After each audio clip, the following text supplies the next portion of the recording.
तर आज आहे सोमवार. कुठेही सोमवारनिमित्त मी घरी असेल, बाहेर गेले, तरीही महादेवाच्या मंदिरात जाण्याचं मी काही चुकवत नाही.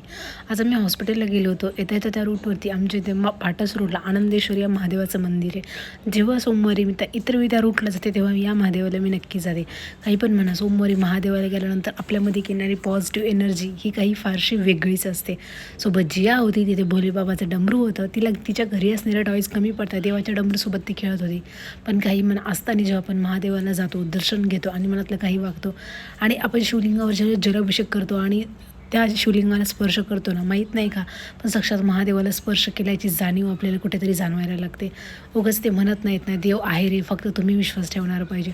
श्रद्धेने आणि मनभावाने पूजा करून बघा, मागून बघा, देव दिल्याशिवाय राहत नाही. आणि आपण काही म्हणतो काही गोष्टी उशिरा होतात, तसं काही नसतं. आपलं प्रारब्ध, आपलं नशीब, आपलं कर्म, अशा गोष्टींमुळे काही गोष्टींना उशीर होत असतो. पण आपण तरीही वाईट वाटून घ्यायचं नाही.